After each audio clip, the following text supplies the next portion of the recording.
كل واحد لازم تطوعه ان هو يعمل الكومبو ده ويعمله صح على حسب كاركتر البني ادم.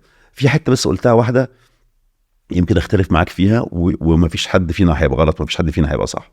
انا هقول لكم مين غلط. هو انت صح. لا صدقني المدرسه دي ما فيهاش غلط وما فيهاش صح. الحته اللي انا هقول لك عليها دي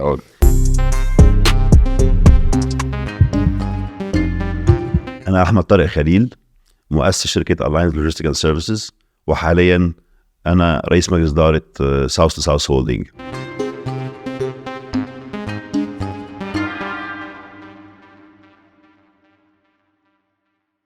الرجل الغامض مش صح ان انا ابتدي باغنيه صح؟ الرجل الغامض بسلامته، فاكرينها الاغنيه دي؟ هو ده الراجل اللي معانا النهارده يا جماعه، مسيو احمد طارق خليل. وبقول غامض ليه؟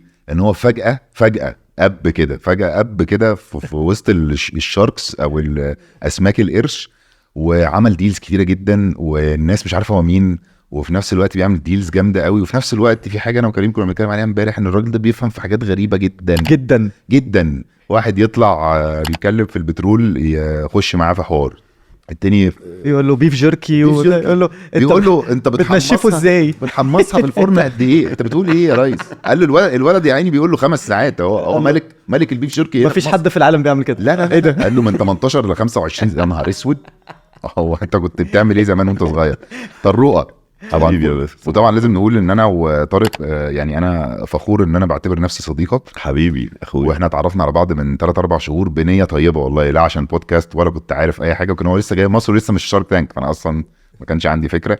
بس شرف ليا ان انا شرف ليا والله، ونورتنا في البودكاسترز حبيبي. منورنا. اخبارك ايه الاول؟ زي الفل، كله جميل زي الفل. 2-3 كده هتلاقي نفسك ايه، افك شويه بعد خالص هتفك انوار ومش انوار تتكلم عن البودكاست، نكتشف ان انت تفهم في البودكاست اكتر مننا.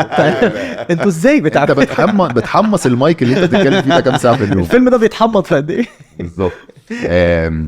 الناس فجاه شافتك في شارك تانك وفجاه طلعت، وبعدين احنا شفناك مرتاح جدا. يعني ما تقوليش بقى، يعني في شارك تانك انت عايش حياتك على الاخر، فهو انت انا عارف انك هتبقى دلوقتي عايش حياتك معانا، بس هو انت ايه انت مين؟ انت جيت منين؟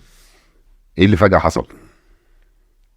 انا كنت عايش بره مصر في من اول اخر 2012 ورجعت مصر من سنة ونص. اوكي.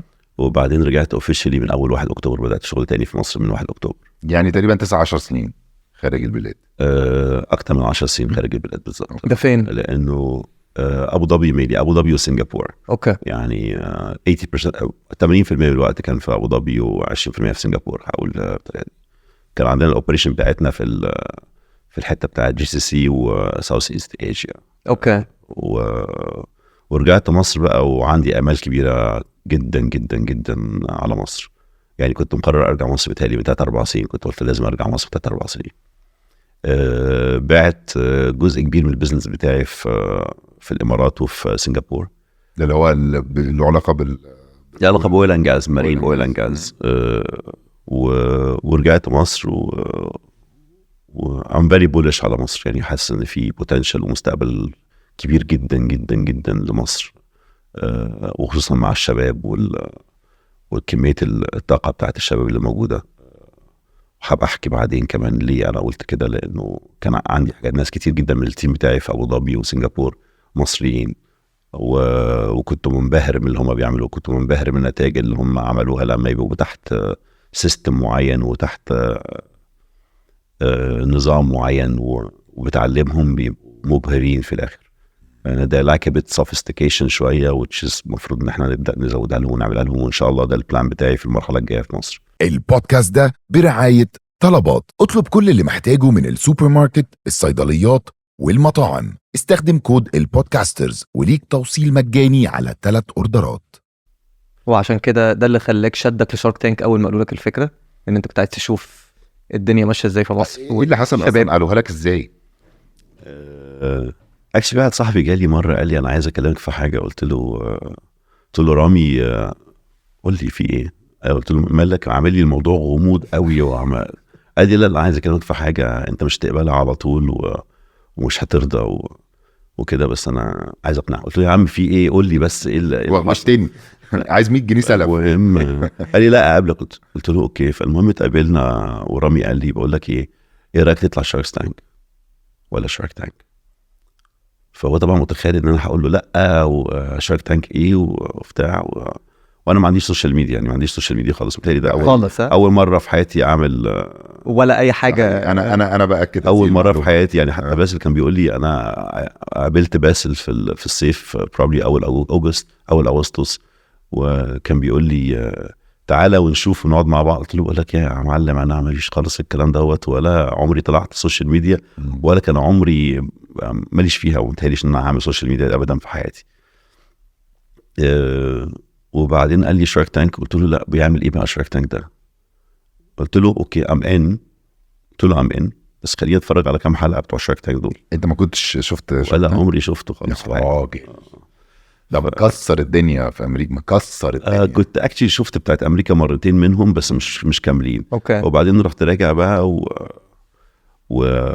وسالت صحابي، سالت 2-3 من صحابي، وسالت عيالي وقلت لها بقول لك ايه في شارك تانك هنا، وسالت 2 من صحابي very close to me وقلت لهم بقول لكم ايه في شارك تانك ده، ايه رايكم؟ طبعا انا متخيل ان هم ال3 اللي سالتهم هيرجعوا لي يقولوا لي طبعا اوعى لا في واحد رابع قال لي اوعى، بس هو دلوقتي بيقول لي اوكي. فال3 قالوا لي لا والله مش بطال خالص، اتس سو يو. ما كنتش مصدق قوي اتس سو مي. قالوا لي انا انتربرينور طبعا، انا انتربرينور من وانا صغير قوي قوي قوي قوي، بس ده حلبني دلوقتي هيخليني احنا هنسمع قصه كلها. هتسمع من ايام ما كنتش انتربرينور. هتسمع قصص تضحك، هتموت على روحك من الضحك. اكتر حد هيضحك على الموضوع ده هو وبروبلي هتزعق هي وامي، لان مش بتهيأليش ان هي كانت عايزه تسمع الكلام ده very with this transparency. وبس قلت له طيب اوكي. وبعديها على طول قلت له انا اتفرجت و I believe انه there is a lot of giving back في الموضوع بتاع الشارك ده، وفي entrepreneurs وبتاع، وانا بحب اخد القرار بتاعي. انا مش موظف، ما بحبش اوظف اي حاجه خالص. انا بخش على اي ميتنج في حياتي كلها، كل واحد يقعد يقول لي الميتنج قبليها واصل احنا هنروح نقول للراجل ده والراجل ده مش عارف مين والراجل بتاع ايه، حتى التيم بتاع. قلت له اوكي، بقعد اسمع بقى، ما اتكلمش خالص. ومتهيأليش ان انا عمري وضبت لاي ميتنج، عمري ما وضبت الميتنج. متهيألي لو في ميتنج او 2 في حياتي وضبت لهم كانوا افشل ميتنجز بروبلي في حياتي. يعني متهيألي حد هيسمعني دلوقتي هو من التيم معايا في السعوديه، وكنا بنوضب لميتنج كويس مفروض was a very tough meeting من شهر او شهر ونص، شهر بتهيألي. وقعد يقول لي قبلها بيوم وانت هتيجي قبلها بيوم وهنقعد 8 ساعات ونوضب للميتنج وهنقول ايه. فطبعا قعدنا في ال8 ساعات دول نتكلم على اي حاجه ونقعد ناكل. قال لي بس احنا ما اتكلمناش. قلت له احنا هننام ان شاء الله، هنصحى الصبح والميتنج هيبقى زي الفل. هم بس ننام كويس. وبجد كان الميتنج زي الفل، يعني كان الحمد لله الميتنج زي الفل. يعني الواحد لما يبقى هو بالظبط هو، يعني حد قال لي نصيحه قبل كده من كام سنه، قال لي بص انت خش اي حاجه خليك انت بالظبط بتطلع احسن حاجه فيك. التوضيب الزياده قوي والحاجات الزياده قوي for certain people، وخصوصا انا ما بينفعش معاهم. هو انت بالظبط، هو ده انت، ولا عايز تبقى زود حاجه ولا عايز تنقص حاجه. لو اتحطيت في اطار مش هتعرف تتحرك بسهوله. بيبقى ما تبقاش اجايل انف يبقى بالظبط. لا ده بالظبط اللي انت بتقوله ده. احنا كنا سبيكرز في بانل كده عن البودكاست، وسالونا انتوا ازاي بتحضروا للكونتنت وبتعملوا وبتاع. قلنا لهم والله ما بنعمل اي حاجه من الحاجات دي. لو دخلت في عالم الارتجال وطلعت اللي في قلبك واللي في مخك من اللي الجست بيقوله، هتلاقي ان كل اللي بيتفرجوا بيريليتوا معاك، لان انت دي طبيعتك وحقيقتك. معاك مليون. لو حضرت هتفضل مستني، عايز اخش النقطه اللي بعدها، عايز مش عارف ايه، فمش تدي حاجه حقها. هو لا، المهم بس ان انت تبقى انترستد قوي في اللي جاي الجست فيه وبس. وانت بعد كده المفروض ان انت لو انت فعلا انترستد، الناس هتعرف ان انت انترستد وهتلاقي الحديث ماشي بالشكل ده. بس تقعد بقى توضب سؤال وبتاع. يعني انا جيت لكم هنا، قعدت معاك وقعدنا بره نشرب قهوه من probably ساعه ونص. خلاص احنا قعدنا طبعا نتكلم ساعه ونص، ما بنقولش اي حاجه خالص. ساعتين. وما بنقولش اي حاجه خالص اللي ليها علاقة بالله. لا يمكن كريم مثلا قال لي كلمتين، قال لي على فكره انت هتقول لي انت بدات ازاي، لانه مره واحده انت جيت مصر بس كده. وحتى ما قلتلوش انا بدات ازاي ولا اي حاجه. بس شوقتني. انا قلت لك هتضحك، قلت لك هتضحك يعني. قلت لك هتضحك. طب انا هضحك، انا هفتكر الوقت، انا هفتكر معاكم اكشلي. بعد ما رامي قال لك يلا وتعالى وكله شجعك انك تخش شارك تانك، انا كنت متشجع من اول ما قال لي اونستلي، كنت شايفها اول ما قال لي، بس كنت عايز اخد راي الثلاثه اربعه اللي حواليا. واحد قال لي اوعى، هو دايما من ساعه ما جيت مصر كل ما اعمل حاجه يقول لك اوعى، قول لي اوعى اعمل. وانا غاوي، انا ما بشتغل جامد جدا، وبصحى من النوم بدري قوي قوي، وبصحى من النوم يعني 6 الصبح وبشتغل جامد، بشتغل 12 ساعه في اليوم 14 ساعه في اليوم. واما ببدا بارتي فيري فيري فيري هارد يعني. 12 برضه من 12 ل 14 ساعه في اليوم. ايوه بجد 12 14 ساعه في اليوم. انا محافظ على الموضوع ال 12. انا شاهد. عمل اكستريمز، بعمل اول ذا واي.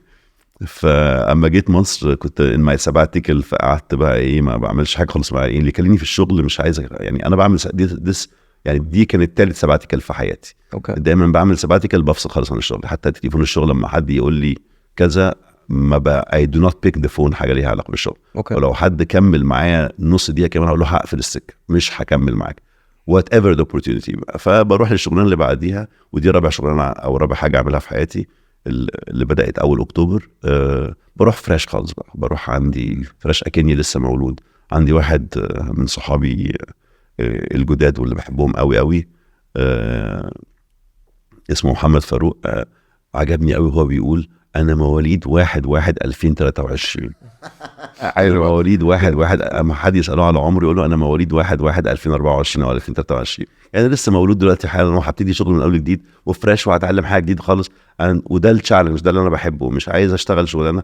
انا سبت الشغلانه بتاعتي اللي فاتت وبعت اغلب الشركه، لان كانت اللي هي اليونز الاينس ميدل ايست، الاينس لوجيستيكال سيرفيس والاينس ميدل ايست.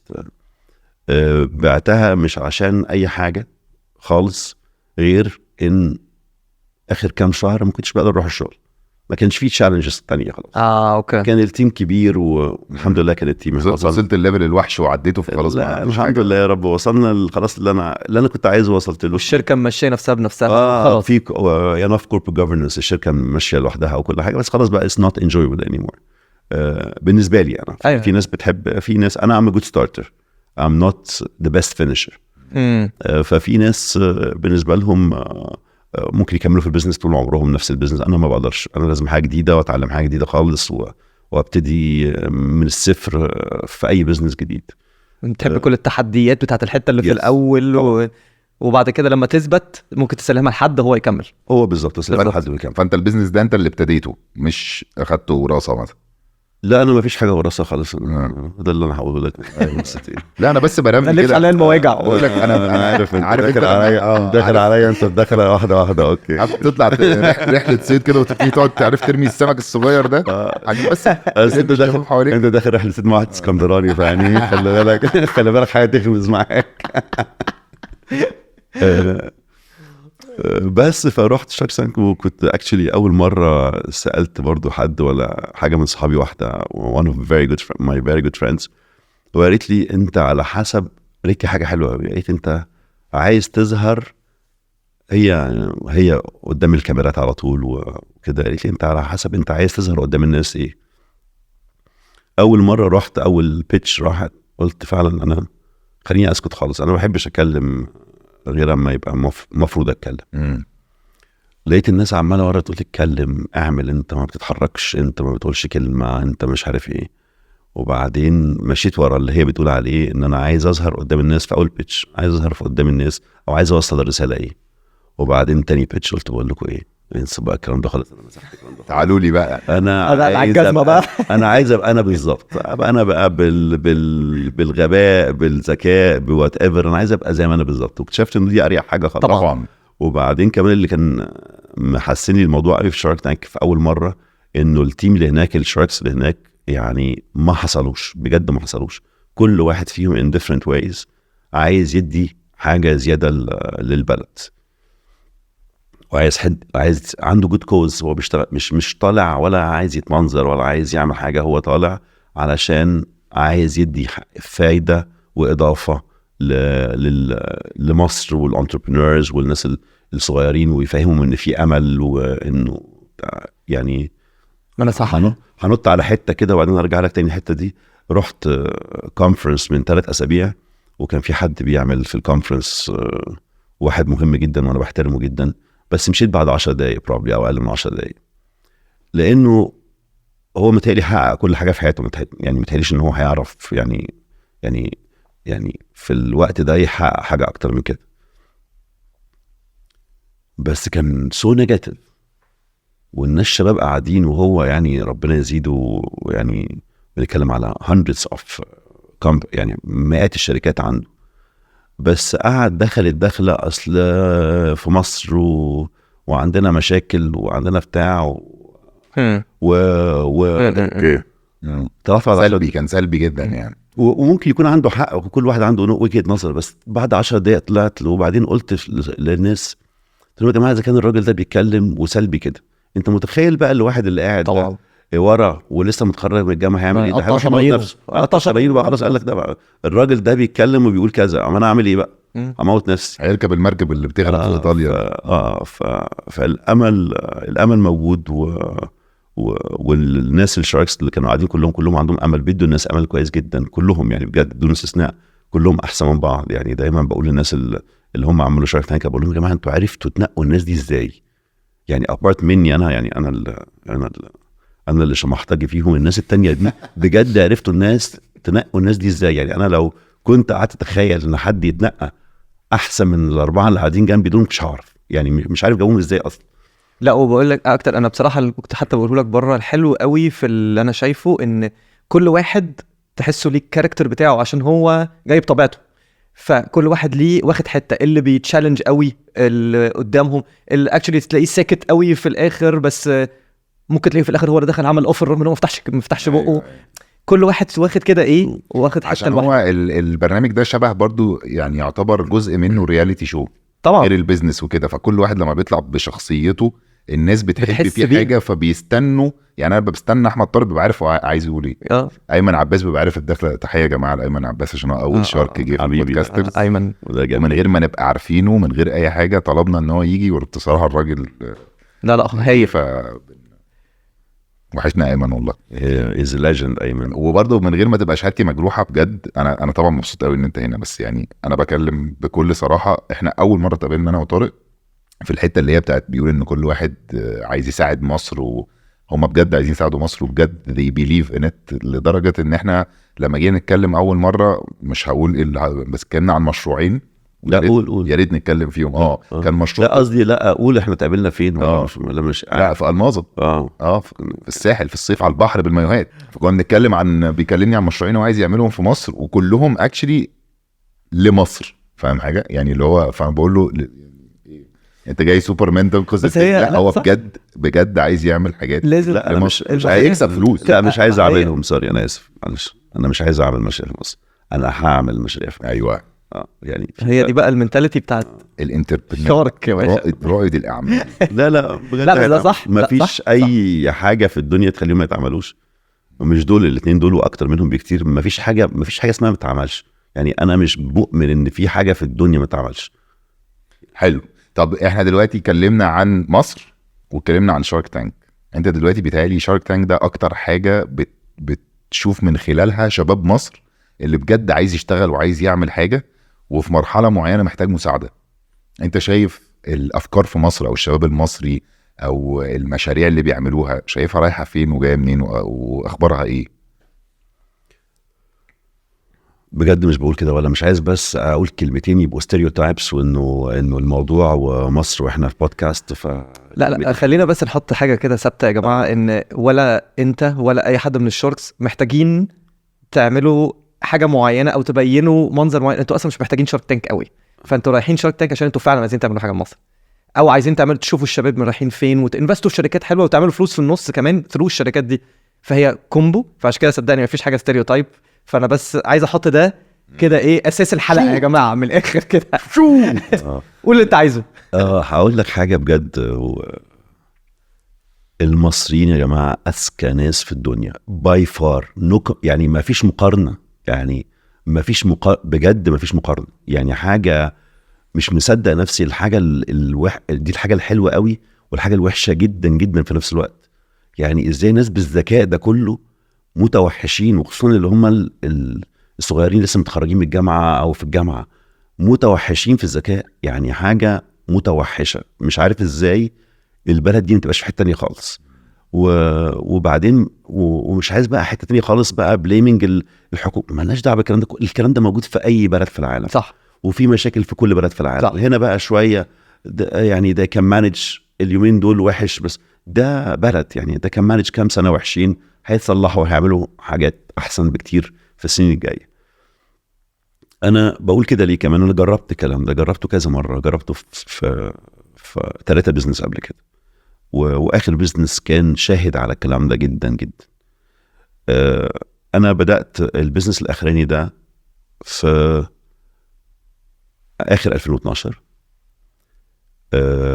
رحت اخر 2012 كنت كان عندي بيزنس في مصر، ورحت اول مره كان مع ولادي. رحت لندن، وقعدنا في لندن 2-3 قلت خلاص بقى انا كده كنت عايز امشي من مصر، لانه كان في شويه البوليتكس في مصر ما كانتش بتنفع قوي ان انا اشتغل فيها، وانا كنت طول عمري بشتغل في مصر ومقتنع جدا بمصر.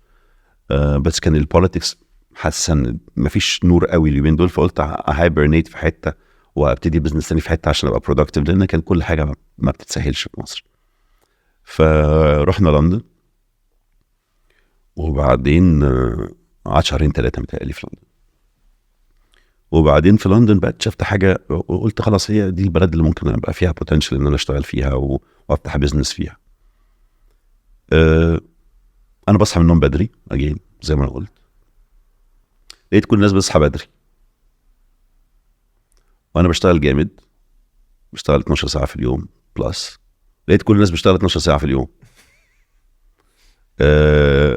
وانا بحب التعليم وكنت شويه شاطر في التعليم وشويه بقرا كتير. لقيت كل الناس بتقرا كتير وشاطره في التعليم، قلت ايه يا نهار ابيض، ايه هو في ايه؟ مفيش كومباتيف ادج خالص يعني. وبعدين كمان الجو وحش، وانا بحب كويس احنا مضافين التكييف لان انا بحب الحر وما بحبش السقعه خالص. فكمان والدنيا ساقعه كمان، يعني ما عنديش كومباتيف ادج، ما عنديش اي ميزه. وبردان وبردان ومفيش شمس والدنيا بتاع لا لا لا لا لا، انا ماشي، انا هجيلي اكتئاب هنا وهمشي. رحت راجع مصر، رجعت مصر، رحت لبنان، وبحب لبنان جدا جدا جدا جدا جدا جدا يعني. ورحت قلت خلاص، وبأجر مكان واصحابي كنت بأجر في الدور عندهم فوق بأجره وخلاص، يعني اعترست في لبنان. وبعدين بصيت لها كده قلت لها بقول لك ايه، احنا لو قعدنا في لبنان دي هنلبس انبساط، هنكسر الدنيا، وانا غاوي سهر بس احنا هنرجع مفلسين بعد 10 سنين ولا 10 سنين وصرفنا كل الفلوس اللي في حياتنا وهنرجع نشحت. فانا هرجع، انا مش هلعب لعبه لبنان دي. ورحت راجع من لبنان على مصر، وكان عندي شويه ديبريشن. انا ما بيجيليش ديبريشن الحمد لله رب العالمين خالص، غير مره كل 10 سنين. واما بيجي لي ديبريشن بسيب نفسي خالص، يعني بسيب نفسي انزل تحت اكتر. مش بحب بقى حد اجي وافضفض له، لا انا بحب انزل في الديبريشن شويه، اخد مني 2 3 4 بس انزل منه خالص عشان اطلع بقى لوحدي. اوكي. وبعدين جت فكره دبي، ابو ظبي اكشلي، دبي الاول. وبعدين رحت دبي، كنت قاعد عند واحد صاحبي في عزومه عند واحد صاحبي في البيت، وقالوا لي تعالى والله اشتري لك مركبين، والمركب يجيب ريتيرن كذا بتاع في اليوم، في بير حاجه في السنه هيجي لك كذا عائد على $، وبتاع جود انفستمنت. واقعد تأجرهم، يعني انا اشتري مركبين واجرهم للناس. مراكب اويل اند جاز. بس ده كان ليه اي علاقه باللي مراكب قبله؟ اويل اند جاز انا في دماغي لا خالص، ماليش علاقه خالص. ده كده ده حاجه جديده خالص. حاجه جديده خالص. اوكي. حاجه جديده خالص. مراكب اويل اند جاز، مراكب اللي هي اللوجيستكس بتاعت الاويل اند جاز، الاو اس بيز اللي هي اوف شور سبورت فيسلز بيقولوا عليها، اللي هي يعني اذا بت مش عارف حتى ما اعرفش اشرحها كويس. كل شويه ابني بقول لي ابويا هي بيشتغل لخدمه البريمات والحاجات خدمه البريمات والحاجات دي كلها. فهي مراكب مختلفه، سواء فندق في وسط الميه دي يونت اللي سواء حاجه بتنقل الركاب من نقطه لنقطه، سواء حاجه بتقطر البريمات، سواء يعني مراكب مختلفه، سواء حاجات بتعمل دايناميك بوزيشننج بساتلايت من غير قائد للمركب او من غير قبطان، القبطان بس بيخش بيشرف عليها عشان تربط جنب الريج وتعمل عمليات معينه، سواء بتنقل الكارجو بتاع الريجز ده براين وبرايت وبنتونايت وديزل وكده بتنقلها، او ميه او كارجو، سواء يعني حاجات مختلفه ده سيرفيس كتيره جدا. سيرفيس كتيره جدا. كان عندنا فليت الحمد لله في الاخر بيعمل كل الحاجات مع بعضها.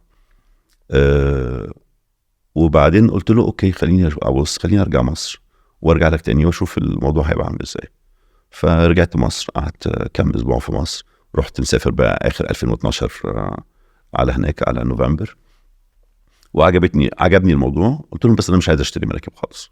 كان الماركت مولع، كان الماركت في البيك. ده كان ب $100 البنزين البارل وبتاع. كان اكشولي بالرينج بتاع $90. هو البيك بتاعه كان $147 في قبل 2008، قبل وقت 2008، وبعدين رجع تاني بيكت اب 2012. كان on a good very good level. مش فاكر كام، بس يعني on the high side. وبعدين قلت لهم بس مش عايز اعمل كده. انا ما بحبش اخش بيزنس في حياتي كلها، عمري في حياتي ما دخلت بيزنس في حياتي والبيزنس طالع يعني. دايما بعمل اي بيزنس والدنيا واقعه يعني. بحب اشتري البيزنس او اخش في البيزنس والبيزنس واقع يعني. يعني او يعني اشتري تارجتس رخيصه واشتري حاجات ارخص شويه وبتاع واستنى الماركت لما يطلع. فقلت له بس انا مش هشتري مراكب، انا هتفرج كده. فعملنا شركه، هو كان عنده صاحبي ده كان عنده شركه هناك، ودخلت معاه في الشركه وقعدت اتفرج على الماركت لمده سنه. وبعدين قررت يعني ده الوقت ده حاجه كويس، ده حاجه كويسه. فعملت شركه في شهر نوفمبر 2013. اوكي. اخر اكتوبر او نوفمبر 2013. وطبعا عشان اعمل الشركه دي رحت جايب احسن سي او، احسن سي او في المنطقه مين؟ فلان. رحت جايب احسن كوميرشال احسن فاينانس مين؟ رحت جايب احسن تكنيكال مانجر، احسن بورت كابتن، رحت جايب احسن كيو اتش اس اي. رحت جايب الناس دي كلها احسن ناس في المجال. ورحت جايبهم وبدات اعمل كواليفيكيشن بقى في الشركات الكبيره، ادنوك وارامكو والحاجات دي، عشان نشتغل. والناس كلهم عندهم خبره وناس هايلين، ولغايه دلوقتي اصحابي وقريبين جدا من بعض. بس قعدت كل شهر اعمل ميتنج معاه، وانا ما باخدش، انا في الشركه مع عمري ما كنت باخد وظيفه في الشركه غير كوميرشال ديبارتمنت. حتى ايفن كانت شركتي، بس ما كنتش ولا التشيرمان ولا السي او بتاع الشركه. يعني انا بقيت التشيرمان والسي او بتاع الشركه بعد ما بعت الشركه. يعني دايما ببقى انا صاحب، حتى لو انا صاحب الشركه او بس ما ببقاش بليد الشركه. يعني مش شغلتي ان انا ليد الشركه. فكنت كل شويه بعمل معاهم ميتنج. حبايبي مش عايز اقول لهم حاجه، بس يعني حبايبي كنت بعمل ميتنج كل شويه اقول لهم يا جماعه احنا عايزين نعمل كده وعايزين نتجنن ونعمل حاجات غريبه وديسربت ذا اندستري. فهمت طبعا. فيقعدوا يبصوا لي كده يقولوا لي مش بتشتغلش كده. ايوه ما بتشتغلش كده. انت كنت قبطان؟ اقول لهم لا. يقول لي انت ابوك عنده بيزنس؟ اقول لهم لا. يقول لي كنت مهندس مراكب؟ اقول لهم لا. حفرت بيره قبل كده؟ حفرت بيره. طب انا اسكندراني ينفع دي؟ طيب ما كانتش نافعه والله. عارف ليه؟ عشان جبت اجمد ناس في كل بلاتفورم، وجبت ناس يس اكشلي، وبعدين ناس خبره كبيره جدا، فهو خلاص وهو بينجحوا في اي حاجه خالص، وفي كل حاجه ناجحين، وهم ناجحين لغايه النهارده وكده. بس طب اوكي خلاص، فبسكت بحط بقى. وبعدين الاقي اخر الشهر النيجاتيف، مفيش بروفيتس ونيجاتيف، وبدفع فلوس من جيبي. فقعدت كده بقى ايه لغايه نص سنه 2014 كله نيجاتيف. يا جماعه في ايه؟ طيب انتوا بقالكم 30 سنه في ده. لا ما انت لازم تستثمر مش عارف 35 مليون دولار في المركب دي، ومش عارف كام في المركب دي وكام في المركب. قلت لهم وبعدين وتاخد قروض مش عارف من اللافريج من البنوك وقروض من البنك ايه وبتاع. قلت لهم اوكي. فالمهم بقى قررت في الصيف بقى ايه، قلت لا خليني بقى العب لعبتي بتاع الستارت اب. انا بحب الستارت اب، بحب ابتدي حاجه من الصفر. انا السيت اب ده مش نافعني. نافعني، مش هيمشي معايا يعني not my style. رحت رايح جايب دستة عيال اكبر واحد فيهم عنده 29 سنه ولا 28 سنه من مصفح، عارف. فيهم كندا واحد مصري، فيهم 3 مصريين، وفيهم بقى جنسيات مختلفه، باكستان، فلبين، انجليزي وسوري يعني كذا حد بقى، جنسيات مختلفه. فيهم واحد مصري اسمه كريم حسب النبي، كان عنده 21 سنة. جبته وبدأت بقى في أوجست 2014 بعد الصيف ما بدأ يخلص، ورحت عامل بقى ايه، قلت لهم يا جماعة الخير انتوا بقى اللي موجودين، اللي عايز يقعد يتفضل، بس يقعد كمانتر ما يقعدش اكزاكتيف. اوكي. انا ناوي اقلب الشركة دي كلها شباب صغيرين. انت قلت للكبار بقى اللي كانوا اصلا موجودين وكلهم مشوا في اوجست، وكان فيهم واحد كلهم مشوا. كلهم مشوا. صعب قوي انه يرضوا يعملوا حاجه زي كده. صعب قوي. لا معلم رشدان يعني بس هيبقوا عايزين هم اللي يشتغلوا وكل حاجه تمشي بمزاجهم. لا هم مانترز، عايز يقعد معايا ويبقى يعلم الناس اوكي، مش عايز خلاص. وقعدوا معايا بصراحه يعلموا الناس من بيوتهم، وكان فيهم ناس حتى قعدوا يعلموا الناس من بيوتهم من غير فلوس. اوكي. وفيهم واحد اللي هو السي او ربنا يكرمه، حتى بعت لي ابنه يشتغل، قال لي هو الموضوع الشباب ده لعبه، طب خلاص انا هبعت لك خد بقى ده، خد الولد. هو بعت لي ابنه. وهرجع تاني لكريم ده مصري من المنصوره. خد الولد حماده بقى يلعب. مصري من المنصوره. كريم ده I'm very proud of him, I'm very proud of all of them. Yes, I'm very proud of كريم ده in specific، يعني قريب مني جدا. سوري يا كريم، انا هقول حاجه، كان بيفك الانجليزي بالعافيه. اوكي. كريم النهارده انا بقول انه احسن COO in the industry globally and the highest paid globally. واو. جلوبالي في العالم كله. احنا شركتنا الحمد لله كانت من اكبر 4-5 شركات في العالم، يعني اما خرجت منها. وهو he is the CEO of the group، يعني شركتي وشركتين كمان اشتروهم وضموهم على بعض، وهو the CEO of the group ومتوحش، عنده 31 سنه النهارده، كمل 32 سنه. COO ولا CEO؟ COO هو اللي ماسك الاوبريشنز كلها. الشغلانه بتاعتنا. اوكي. الCOO الCOO طبعا مهم جدا كل حاجه، بس الCOO ده لازم يبقى متوحش، يعني لازم يبقى واحد متوحش. ده ماسك الاوبريشنز، ده هو اللي ماسك. انا بكلمك على 7000 واحد. انا بكلمك في مثلا تحتيه 500 600 قبطان، كل واحد فيه عنده 30 سنه اكسبيرينس، وهو ما طلعش على مركب يعني، طبعا عارف مركب حته حته. أيوة. وبيعرف كل حاجه في المركب، هو قبطان مقارنه بيهم يعني. لا خالص يعني. وبعدين يعني مش عايز اقولها يعني رجلهم ترتعش يعني. اما كريم لما غلطه غلطه يعني. عملها ازاي كريم ده بقى؟ ما فيش، هو لان انت بتتكلم في واحد كمان سنه صغير يعني. مصري اتحط في ديسيبلين واتحط في سيستم صح، كسر الدنيا. بس مصر مش معترضا على الموضوع ده بره مصر، حتى جوه مصر اتحط في سيستم صح هيكسر الدنيا. عايز اقول لك حاجه، بس يعني ايه، احنا اصحاب برضو، اوعى نخسر بعض نعم. بس دلوقتي في حته تناقضيه كده، وانا عايز اديك المايك تشرحها لي. واحنا قاعدين بره كنا بنتكلم مش عارف ايه، فبقول لك احنا عندنا مشاريع كذا كذا، وفي قمنا جايبين سيره ايه، بلد غير مصر. بالتالي لا، وجز كده الجزه الخفيفه اللي عملها بره، ولا ومصر، وخليكم في مصر وما تطلعوش من مصر، وانتوا لغتكم حلوه، وفي مصر هتعملوا فرق، ومصر احسن تمام. وفي نفس الوقت دلوقتي واحنا بنتكلم على شارك تانك بتقول ان المصريين اذكياء جدا ودماغاتهم حلوه جدا، بس حطهم في سيستم وديسيبلين معين وهكذا.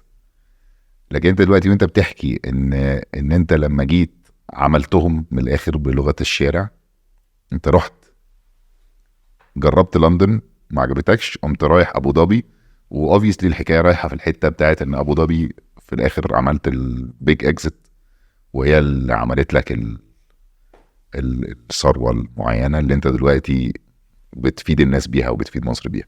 فانت عملت ده بره، ففين في حته تناقضيه كده عايز افهمها، منين ان مصر هي البريمو، ومنين ان انت لما حبيت تعملهم قمت خرجت بره مصر؟ انا خرجت بره مصر، عمري في حياتي ما كنت هخرج بره مصر. انا خرجت بره مصر اللي كان فيه بوليتيكال ايشوز في مصر ايام اللي كانوا بيحكموا ساعتها في 2012، فما كنتش اقدر اكمل في مصر، ما ينفعش، ما كنتش ينفع اكمل في مصر. لكن كنت لو ما كانش ده حصل، وطبعا من عند ربنا ان ده حصل، ويعني والاسباب اتسببت ان انا اطلع بره مصر، فالحمد لله كان وانت الشركتين اللي قبلهم كانوا في مصر؟ كلهم في مصر. يعني لظروف خارجه عن ارادتك. لظروف غير. يعني لو جيت دلوقتي قلت لك ان اللي انت حققته في ابو ظبي لو كان هنا برضه لاقيه من انت برضه. ما هو اصلا احنا بقول لك احنا قاعدين في بيتنا. لا مش بتزنق. انت عارف ليه؟ لان انت كل كلمه هتقولها دلوقتي في ناس قاعده بتتفرج عايزه تتعلم وتفهم المنطق. فانت لما حد يجي، لما انت تيجي تقول مصر مصر مصر مصر، احنا كلنا مصر على دماغنا من فوق. هرد لك على الموضوع. وانا صغير بتفرج دلوقتي قاعد على كده بتفرج عليك، بس انت في نفس الوقت حكيت ان انت عملتها في ابو ظبي، فانا اقتنع ازاي؟ فانت لازم انا بديك المساحه ان انت تقول لي. هقول لك لو ليه. ده في مصر كان عمل نفس التاثير؟ لا لاقيه من انت برضه مش سهل بجد. كريم خليك انت معايا وحياة ربنا، ده لاقيه. هقول لك ليه لا. هقول لك بقى الفرق بقى بين المصريين ليه مصريين مش كويسين في مصر.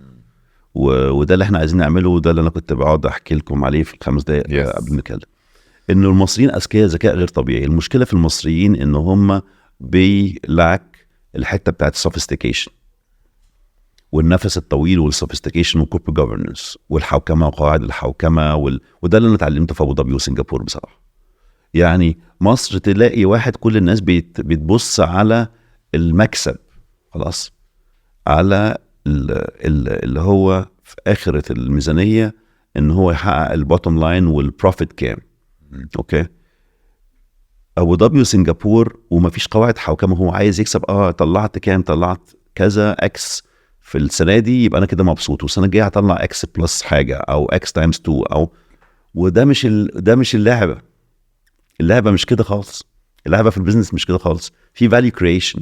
ابو ظبي وسنغافور علموني فاليو كرييشن، علموني سوفيستيكيشن بتاعت الانفستمنت، وده اللي انا ان شاء الله يا رب ان شاء الله يتعلموا المصريين. السوفيستيكيشن بتاعت الانفستمنت وكرييتنج فاليو وفاليو كرييشن، ده اهم حاجه، وده اللي المصريين عندهم مشكله فيه. they lack sophistication and they lack being worldly. يعني مثلا اما تخش حتى even في السيرفيس سيكتور، اوكي، في مصر كتير جدا سيرفيس سيكتور، بتلاقي السيرفيس طب في احسن من كده، بس هو ما شافش احسن من كده. زي كل احترامي مثلا واحد انا اسف هقول المثل ده، يعني واحد بجنسيه معينه من جنسيات اسيا، فاما كان بيجي ينظف المكتب، فكنت بقول له يا فلان البتاعه دي مش نظيفه، فبيقول لي لا انا نظفتها. قلت له طب تعالى معايا اتفضل، فبمسح له بالمنديل عشان اوريه ان هي مش نظيفه. بس لي كده هو بالنسبه له نظيفه لان هو ما شافش انضف من كده. فالمصريين محتاجين persistent انه لا في احسن من كده بكتير، والنهارده مع الانترنت اديهم اكسبوجر اكبر، ووريهم ان في احسن من كده سيرفيس، ووريهم ان في احسن من كده ممكن يتعمل. البنش مارك بتاع، اما بسال حد انت البنش مارك بتاعك ايه في مصر، بيقول لي البنش مارك بتاعي مثلا المنتج الفلاني. يا عم انت مالك انت بالمنتج الفلاني ده في مصر برضه؟ ايه الالتيميت بنش مارك بتاعك بره؟ مين اللي بيعمل الكلام ده بره اكتر احسن حاجه؟ وايه ايه التطلعات اكتر من كده؟ يعني تطلعات محدوده شويه اكتر، وبيبصوا اكتر جوه البلد وبيخافوا يبصوا بره قوي. وده lack sophistication، يعني they are less worldly and less sophisticated، بس اذكى بكتير. انا عامه هقول لك، انا والله لو اعرف sophistication دي، ولو انتوا حد فيكم يعرف يعني ايه بالعربي انا هقولها لكم، بس انا مش عايزه ايه تعقيدا. لا بس sophistication is not مش تعقيدا، بس sophistication هي يعني حاجات مش ما لقيتهاش. انا على فكره عملت جوجل ما لقيتهاش. انا هنكتبها احنا في السبتايتل. sophisticated business يعني هو انه ما يبقاش بص على بروفيت بس، يبقى يعني اللي بيعمل فاليو كرييشن، اللي بيعمل حاجات، هي قواعد الحوكمه جوه الشركه لازم يتعلمها. يعني ايه قواعد حوكمه؟ يعني الشركه ببساطه جدا ان انت لو شركتك وانت بتعملها انت وان مان شو، يبقى انت الشركه دي المفروض ما تسواش حاجه خالص لو انت مش موجود. شركه فاشله. لكن لو الشركه فيها قواعد حوكمه، ان انت لو مشيت من الشركه دي وقعدت على البحر لمده سنه والشركه دي ماشيه احسن ما انت فيها وبتجرو بنفس البلان بتاعك، يبقى انت كده اكتر واحد ناجح في العالم. دي اللي هي الحوكمه. طبعا لما تحط قواعد حوكمه معينه وكوربريت جوفرنس معينه اللي هي قواعد الحوكمه، هو ده النجاح. هو ده النجاح. لما كان حد يقول لي على فكره الشركه دي ما تقومش غير بيك، اقول له يا عم انت كده بتشتمني. هو لما تقومش غير بيك دي مصيبه. انا كده بقيت بشتغل للشركه اصلا خلاص، رجعت موظف تاني. مصيبه. ما كنتش هبيعها عمري ما كنت هبيعها وانا عامل اكزيت للشركه لو كده. لكن انا قعدت قبل ما ابيع الشركه، قعدت كذا شهر كده وبتاع بتفرج. الفرجه دي في حاجات انا كنت ببص عليها من بعيد، انا كنت بعملها احسن بصراحه. انا كنت بعملها احسن من كريم ومن غيره، يعني طز فيه كريم بس ما بفرحش منه بصراحه. كنت بعملها احسن منه بكتير، بس هو بيعملها مثلا ب 70% من اللي انا كنت بعملها بيه. خلاص. بس بعد كام شهر بقى بيعملها 80%، بعد كام شهر بقى بيعملها 90%. دلوقتي ابن الذين بيعملها احسن مني بكتير. فلازم تقعد تتفرج عليه وتسيب وتقبل ان انت ما عندكش كاباسيتي تمانج 1000 حاجه. ولو عايز تكبر ما ينفعش تفضل تعمل كل حاجه بنفسك، ولازم تسيب قواعد الحوكمه ولازم تدخلها. قواعد الحوكمه مش سهله، وعايزه واحد تو ليت جو، وان هو يؤمن انه حتى لو حصل غلطات مش مشكله، لان انت بتبني كيان اكبر وبتفضي دماغك لحاجات ممكن تكون اكبر بكتير. عشان صعبه كده جدا، صعبه جدا. هي عشان كده بس صعبه اكتر للمصريين، لازم تعلمهم انهم ما يعملوش كده. هي صعوبة بتهيألي صعوبة أي حد بيبني الشركة هي بتبقى في اختيار البني آدمين اللي هو هيبقى بعد كده معاه في الشركة هيعتمد عليهم. بحس إن هو عشان هم دول الناس اللي هيوصلوك للحتة اللي أنت بتقول عليها، إن هو يبقى تقدر إن أنت لما تقدر تقول أنا عايز أسيب أو لات جو، أنا عارف إن أنا واثق فيهم إن هم هيعملوا أحسن مني أصلا، بس لازم الأول الاختيار يبقى مظبوط. ودي مش كل الناس بترضى تعملها، لأن ساعات كتير الواحد في البيزنس بيبقى عايز يبقى أنا أذكى واحد أو أنا أجمد واحد، انا البوب او لازم كله يرجع لي، والا انا مش هتمشي على مزاجي. فدي مش سهله وسبيشالي انت كنت بتتكلم عن حته المصريين. انا جزء من شغلي زي ما كنت بقول لك بره، ان انا اصلا بجيب ناس يعني بجيب شغل من بره مصر، وبخلي يبقى انفراستراكشر كتير وناس بعينهم من مصر للناس بره في حاجات كتير، كاستمر سيرفيس بتاع. والناس بره بيتوهموا من الناس في مصر. ليه بقى؟ عشان اكتر ناس عندهم الكومبو بتاع عارف زي يقولك ستريت سمارت اللي هو حلنجي وبيعرف يتكلم مع الناس وبتاع، بس في نفس الوقت لو اديت له لو ذاكر هو شاطر. فالاتنين دول مع بعض حاجة مش سهلة. لما بيروحوا مثلا اسيا ويعينوا من اسيا زي مثلا في الفلبينز let's say، الناس شاطرة جدا، وبص هتقول له ألف هيعمل ألف، بس لو حصل له مشكلة بقى ألف دي بقت ألف هو واقف، لأن هو منفذ مش بالظبط مش مبدع. فعشان كده المصريين لما بيطلعوا بره مصر كمان زي ما انت بتقولوا بقوا لا جوه مصر. لا انا بتكلم قصدي لما بالذات واحد مصري يشوف بيقدر يرجع بكمية معلومات وكمية شطارة وبيزنسز مخيفة. ده الكومبو اللي انا بشوفه 100% يا كريم بجد. اللي انت بتقوله ده هو ده بالظبط اللي انا عايز اقوله، انت قلته بطريقه احسن بكتير. المشكله بقى الحداقه ما تغلبش قوي طبعا، هي دي بقى المشكله. والفاندمنتالز الزياده اللي هي بتاعت الفلبين، مع كل احترامي يعني ليهم، لانه التيم بتاعي كان فيه فلبين كتير جدا خطار بس ما فهمش الحداقه. فولا فاندمنتالز قوي ولا حداء يعني، ولا هو مذاكر قوي والطالب الاي ستودنت وخلاص، ولا هو الراجل الستريت سمارت وخلاص اللي هو هيمشي كل حاجه بالحداقه. يعني لازم كل واحد لازم تطوعه ان هو يعمل الكومبو ده ويعمله صح على حسب كاركتر البني ادم. في حته بس قلتها واحده يمكن اختلف معاك فيها، ومفيش حد فينا هيبقى غلط ومفيش حد فينا هيبقى صح.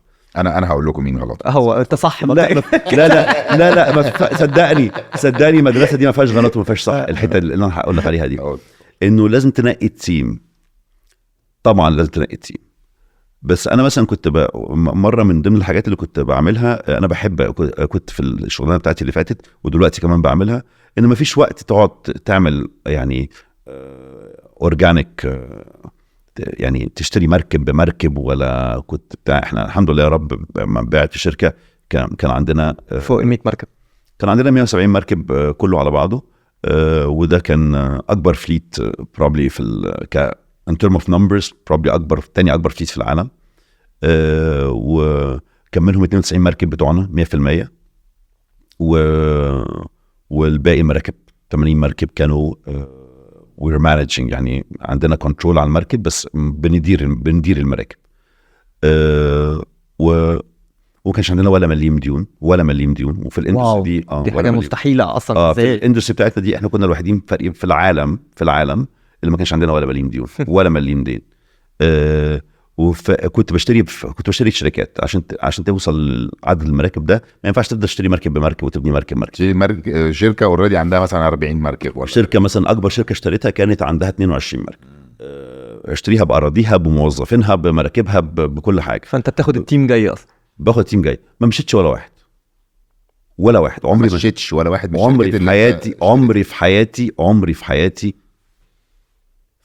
فمن ساعة ما بدأت بيزنس وسنة 99 يناير 99 لغاية النهاردة ما مشيت بني آدم. عمري ما مشيت بني آدم حتى لو مش كويس، حتى لو أكتر واحد مش كويس في الدنيا. طب يا جماعة اللي عايز يقدم اللي عايز يشتغل مع أحمد طارق خليل اكتبوا اسمه كده على ورقة. شوفوا الراجل ما شاء الله أكبر عنده شركات كتير. فيشوا أي شركة قدموا فيها وخليكوا جامدين قوي في التقديمة وريح يابا. ولو اترفضت ابعت لهم الحته دي هبعت لك انا الريلي ولا تحط في السي في. حطها لان انا بقول لك عمري ما مشيت ولا واحد وعمري في حياتي ما همشي بني ادم. عمري ما همشي بني ادم لغايه ان شاء الله يا رب لغايه ما اموت. مش عمري ما همشي بني ادم.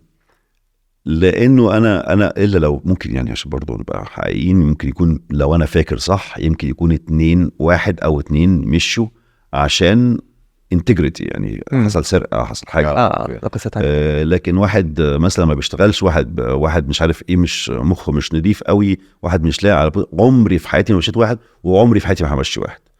بس خلي بالك برضو الموضوع برضو في ناس بتمشي اوكي لان انا في نوعين من الناس اللي موجودين. يا اما واحد نشيط قوي قوي وهيجري معايا ده تمام طبعا ده بياخد بقى مش مرتبه وياخد مرتبه بلس بونس اللي هو يحلم بيه طالما بيكسبني.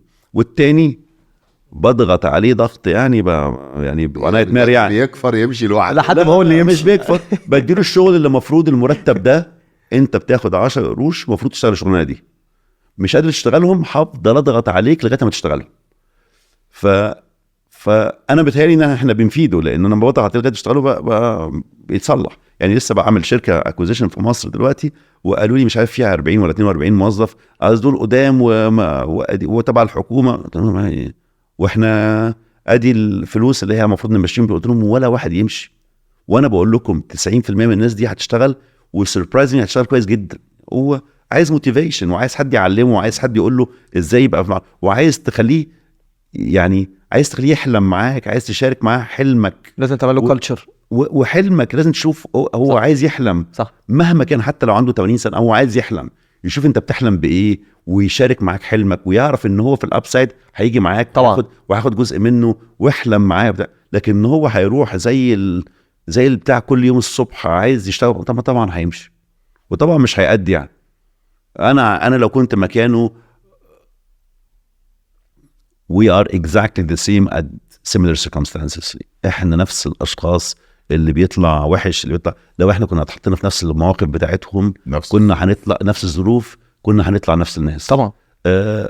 بس حطه بقى بظروف احسن ونشطه وخليه يحلم معاك وبيع له الحلم الكبير وما تضحكش عليه واديله حقه واديله حقه. يعني اديله حقه ده ما تديلوش زياده لانه الزياده دي ده شلوط له قدام لانه اديله زياده بتدلعه فما بيمشي فاكر نفسه ان هو سبع البرومبا بيمشي ويسيبك ما بيلاقيش شغلانه بعد كده. فلازم تديله حقه ولازم تفهمه انه ده حقك ولما تعمل اكتر من كده هتاخد اكتر واكتر واكتر وتبيع له الحلم.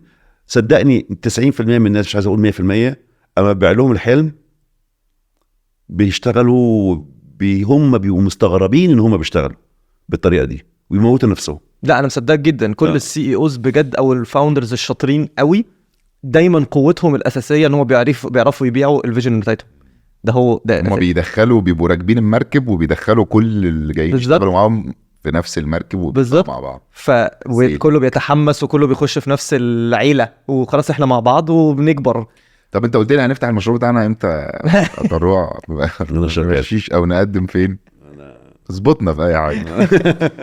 نرجع بقى نرجع بس حته مصر عشان انت قلت حاجه لذيذه جدا انه قلنا السوفيستيكيشنز والحوكمه واتكلمنا في كل الحاجات دي وبعدين قلت انا رجعت دلوقتي مصر وعايز اغير فيها، تمام؟ لا انا ما قلتش كده. عايز اعمل حاجه لمصر. لا ما قلتش كده. ما قلتش عايز اعمل حاجه لمصر. لا انا قلت هعمل.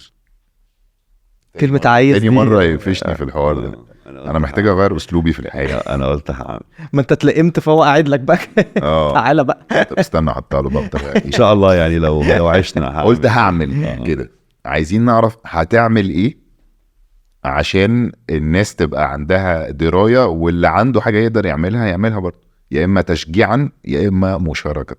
في مصر لما كنت موجود في مصر من 2012 لغايه 2012 كان زي ما قلنا المصريين ذكاء مرعب، السوفيستيكيشن وان هم يبقوا لافين. يعني يبقى واحد داخل في شركه بيخش في الشركه من اول يوم في الشركه لغايه اخر يوم في الشركه عنده، بيخش في ديبارتمنت معين وما بيبقاش عارف كل الاقسام التانية بتعمل ايه. يعني بيخش في قسم وما بيبقاش عارف الاقسام كلها بتعمل ايه. يعني بيبقى واحد مثلا داخل على ماركتينج، داخل على تسويق، داخل على مبيعات، ما بقاش بيعرف يقرا P&L، ما بقاش يعرف يقرا ميزانيه، ما بقاش يعرف يعمل اللو، ما بقاش عارف الريبورتنج سيستم بيتعمل ازاي، الاتش ار بيشتغل ازاي. فما كانش في حد موفر الكلام ده. فانت كنت تسالني سؤال، طب انت ليه رحت ابو ظبي؟ رحت ابو ظبي وابو ظبي فادتني، والناس في ابو ظبي رائعين وتعلمت منهم حاجات كتير جدا، وتعلمت من السيستم هناك، وتعلمت من السيستم بتاع سنغافور كويس جدا. بس المفروض نعمل لهم كل الكلام ده في مصر. ما فيش مش اختراع ذره يعني هنعمل لهم. احنا عملنا سيت اب الحمد لله هنا في مصر، وهيبتدي في نص يناير وهيبقى فول فليدج في اول فبراير. هنعمل الكلام ده كله ان هاوس، هنجيب الشركات كلها الصغيره وهنعمل لهم روتيشن، وهنجيب المانديت بتاعنا هو يبقى بعمل الكلام ده طبعا مع محمد فاروق ومحمد منصور، محمد اسماعيل منصور وانا. وهنعمل زي انكوبيتر، هنجيب احسن CFO. جبنا الحمد لله CFO، بزنس ديفلوبمنت مانجرز، lawyers و M&A lawyers و corporate law investment bankers، وبعدين وماركتينج vertical. وهنخش الشباب دول هنبتدي ب30 واحد من الشباب لسه متخرجين من الجامعه، فريش جرادويت. مش عايزين اي مخهم يبقى كونتامينيشن. هقول لك ليه مخهم مش عايزينه يبقى كونتامينيتد. عايزينهم يبقوا اكنهم اطفال صغيرين مؤمنين ان كل حاجه ممكن تحصل. ما تلوثوش بفكره ده انت خليك هنا واشتغل كل يوم في الحته دي، لان هي دي الحته انت هتفضل هنا، وده هتكبر بالطريقه دي فيرتيكال. لا، احنا هنجيبهم مش متلوثين خالص، وهنعديهم على ديبارتمنتس مختلفه. المانديت بتاعنا ان شاء الله كل 3 شهور، كل 6 شهور نبتدي ب30 واحد لسه متخرجين من الجامعه ونضمهم على التيم، ونعلم كل واحد فيهم كل ديبارتمنت مختلف. يعني لو هو مهندس هنخليه يخش يتعلم لو محاماه وامن ايه لو وازاي يكتب الكذا. هنخليه يخش يتعلم ايه الاتش ار. هنخليه يتعلم محاسبه. المهندس وهو بيتعلم محاسبه وفاينانس وكده بيبقى كويس جدا جدا جدا جدا. ونخش نلففهم، وبعدين هم دول نعلمهم في خلال سنه كل واحد فيهم من الشباب دول ازاي يقعد على بورد، ازاي يقعد على مجلس اداره الشركه، وازاي ان هو يمثلنا في مجلس اداره الشركه، وازاي هو يعمل يفولو اب الMIS سيستم والKPIs اللي مفروضه على الشركه، ويدينا الريبورتس. هيوفر علينا مجهود جامد جدا. هو هيتعلم، ونخلق زي مدرسه لتعليم الناس ان هم يعملوا P&L، يقدروا يمانجوا P&L، ويقدروا يبقوا هم بيتحكموا، او بلاش بقول بيتحكموا، ان هم يغيروا مسار شركه ويخلوها تتحط على العالميه، وتتحط ويشوف كل الجروث بوتنشال. ويبقى هو ده بقى راجل بيسافر كتير، بيحضر معارض، بيشوف المنتجات المختلفه ايه، بيشوف مين المنافسين، بيشوف الويف اللي جايه علينا الخطوره في ايه، وهكذا وهكذا وهكذا. وده اللي مش موجود في مصر كتير، لان كل الناس في مصر بتعمله في شركاتها جوه. فاحنا هنعمله يجمع 30 شركه مع بعض، من محمد منصور ومحمد فاروق وانا، يطلع 30 شركه مع بعض، سواء من شاركس تانك او من غير شاركس تانك، الحاجات السمول اند ميديوم انتربرايز، الناس اللي كان نوت افورد ان هم يجيبوا احسن CFO. هنجيب لهم احنا CFO احسن CFO، وهنقعد عندهم شباب، وهنقعد عندنا شباب ويعملوا الكلام ده كله. وان شاء الله كمان يبقى فيها 10 من اللي اوريدي موجودين حاليا في الجامعه وفي المدارس يعملوا انترنشيب معانا في الصيف. فكمان يبقوا في بوتنشال ان الجنريشن دي تعرف انه ازاي البيزنس بيتعمل. يعني نعلمهم ازاي البيزنس بيتعمل، وازاي البيزنس بتقدر تتحكم فيه وتعمل قياسات انه لنجاحه ازاي، ولا هو حوت شمال شويه ازاي ترجعه تاني، وايه المؤشرات عشان يمشي في الاتجاه الصحيح. خطير البيزنس ده مشروع عشان بس نوضح، ده مشروع من المشروعين اللي انت حكيتهم لي في اول يوم احنا اتقابلنا فيه، صح؟ ده مشروع دايما عندي ان الشباب نتفجر البوتنشال، نكسبلور البوتنشال بتاعهم كله، نطلع كل اللي ممكن يعملوه، ويبقى رايح بيتعلم ومبسوط وبياخد مرتب، وفي نفس الوقت مبسوط وبيتعلم حاجات جديده كل يوم، وبيتعلم كل حاجه، بيتعلم ال 360 درجه، يعني شايف البيزنس 360 درجه من كل نواحيه. كل نواحي. طب احنا احتمال يبقى في حد من اللي بيتفرج علينا احتمال يبقى واحد من 30 ان شاء الله، ان شاء الله كلهم هيتفرجوا عليك. فبالظبط، غصب عنهم. فانتوا ازاي ده جزء من التريننج. الحلقه دي هتسالوا فيها في الانترفيو، ازاي هتختاروا ال 30 واحد بناء على ايه، غير اللي انت قلته ان تبقى دماغه مش ملوثه وجاي، بس قصدي لو انا واحد دلوقتي في السن المناسب ولسه متخرج من جامعه وحلمي ان انا اخش معاكم المشروع ده وابقى واحد من ال 30، ايه المطلوب مني؟ اقدم بس في مواصفات معينه؟ الشرط الوحيد اللي هو يبقى داخل حد من 30 ان يبقى حد ما بيشتكيش، ما بيلعنش حظه كل يوم، ما بيشتكيش، حد مش شكاي. اي حد على فكره دي حاجه مش سهله تلاقيها. منص ما ينفعش. اي حد في الدنيا مش شكاي هيز مور ذان ويلكم، من كل الباك جراوندز، من جامعات حكوميه وجامعات مش حكوميه. اي حد مش شكاي، اي حد مش كل يوم الصبح يلعن عم البلد ويلعن عمه ويلعن ان هو اهله ما عملوش ايه وان هو ما اتعلمش فين. اي حد مش شكاي مور ذان ويلكم. ويقدم ازاي؟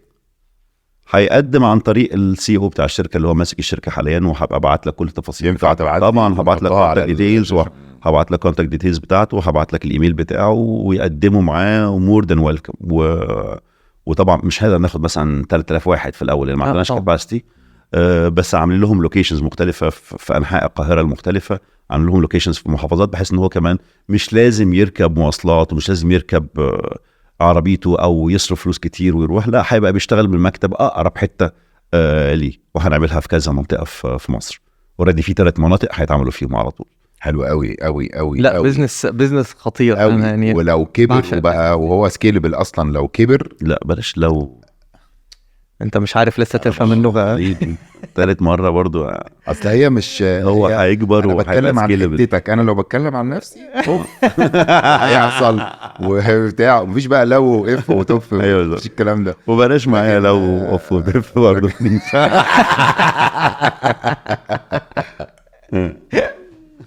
طب بما اننا بنتكلم عن مشاريع، انت كنت عايز تفتح موضوع قبل ما اخش على المشروع التاني بتاعه، عشان المشروع التاني انا هابلني عايز اتكلم فيه.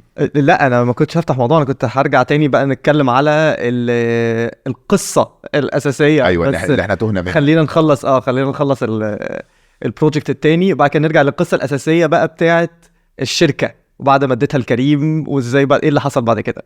بس الاول خلينا نخلص الشركه التانيه اللي نخلص المشروع. خلينا نخلص بقى، ما احنا شغالين. حلو. المشروع التاني ده بقى على قد ما المشروع الاولاني جامد وهيكسر الدنيا، مش احتمال يكسر. وعلى فكره المشروع ده انا بجد من كتر ما انا عاجبني، زي ما قلت لك بره، انا هحاول اساعد في المشروع ده باي شكل بجد. يعني انا من الكونتاكس بتاعتي بره هحاول اجيب. حاول ايه يا عم؟ انت مش قلت لي بره ان هساعد؟ لا يعني انا بس عشان الناس ما تقولش عايز هتحاول. انت هحاول اسمها هساعد. هبعد هعمل. ايوه انا مش معقول انا وطارق هنقعد نعلمك حد، انت ما تحرجناش بقى. لا اله الا الله. لا انا بحاول امانج اكسبكتيشنز بس عشان برضه بتحاول تمانج مانج على طول يا ابني في ايه. لا بجد كل الكونتاكتس اللي عندي بره ما بين اذا كان ناس بتعمل كده من نفس الموديل ده في بلاد تانية، هحاول اجيب منهم التعليم قد هم عملوا كده ازاي. ولو كل الناس اللي هي الكونتاكتس بتاعتي من ناحيه ان هم ممكن نجيب شغل للناس هنا، هنجيب شغل او هجيب شغل للناس هنا ان شاء الله. كنت لسه بتصلح لي، انا الاقي السي فيات بقى بتتبعت لي بعد الحلقه تبقى مصيبه. تاني مشروع واللي انا متحمس عليه اكتر بكتير، واللي هو كانت فكرته جايه من كولومبيا. اشرحوا لنا بقى، عشان انا ده شايف ان هو هيغير حال البلد بجد من الناحيه الطبيه. هقول لك على حاجه عشان بس برضو مش عايز الخبط الموضوع. انا راجع مصر مخصوص عشان كان دايما امنيتي في حياتي ان انا اعمل شويه فلوس وارجع وابقى في مصر وابقى معايا فلوس، مش عشان الفلوس يعني خالص، بحب الفلوس جدا وبتاع، بس الفلوس وسيله عشان تحقق حاجه بيها اللي انت عايزها بالظبط. لان في جزء معين، في مقياس معين للفلوس بعديه هتعمل قده مرتين، هتعمل قده 10، مش تحس لانه هو اوريدي مكفيك الحمد لله يا رب. بس لما يتعمل شويه فلوس زياده شويه، في نوعين 3 عشان تغير بيهم حال وتعمل موفمنت وتعمل تغيير جذري للمنطقه اللي انت فيها، البلد اللي انت فيها او الاندستري اللي انت فيها. في اول حاجه ان انت تبقى واحد من السياسيين، تبقى بوليتيشن.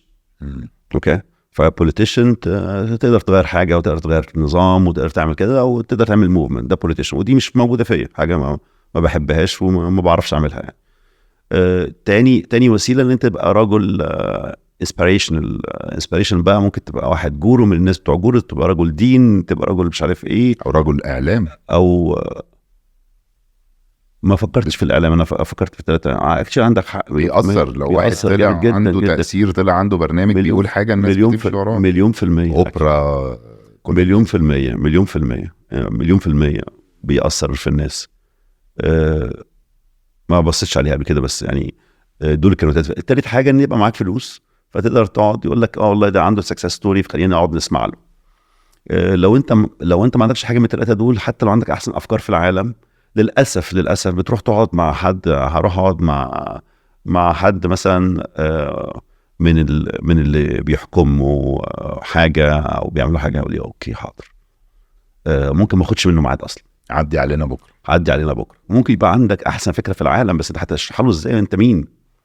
فلازم يبقى عندك حاجة اوريدي سكسس ستوري في بيزنس.